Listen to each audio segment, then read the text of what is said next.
I don't think this will work too well.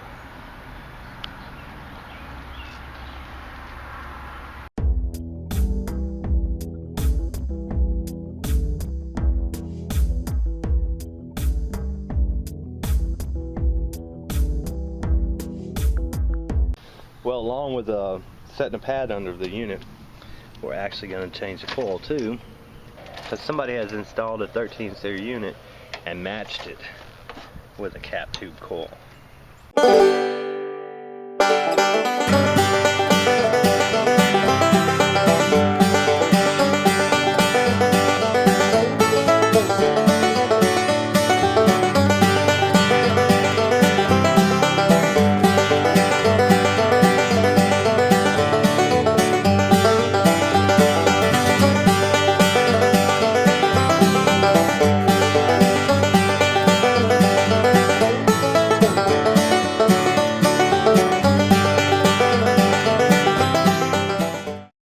Now the lady called and said that her house wasn't cooling very well, and I came over here and the pressures looked fine, superheat, it looked okay, but I told her, I said there wasn't really much I could do with the system because I needed to change this coil to put the matching coil in,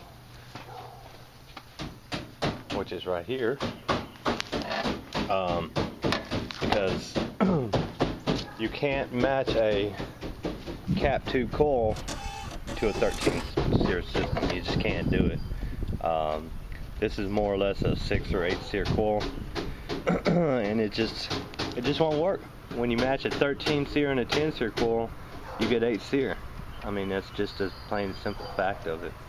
So we're going to change this coil out, and actually, believe it or not, to be 22 years old, other than it being yellow from the smoke, it's actually in pretty good shape. So I mean, it was getting time, of course.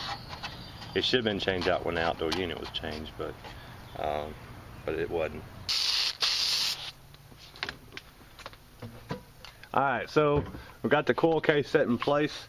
As you can see, put mastic up there on the top. Did it in the very back because it's going to be pretty hard to get to the back.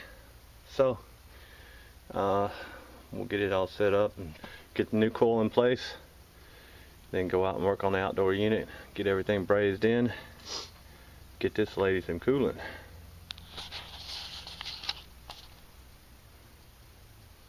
Alright, when I first started up, I had a 79-pound suction and a 8-degree superheat.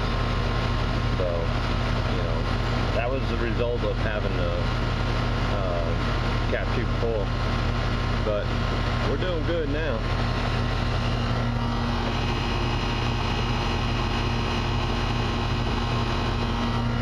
And of course, now it's sitting on the pad, don't have to worry about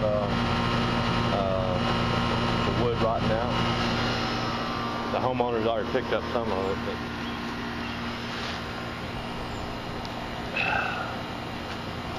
that's what we call a manufacturer's pad.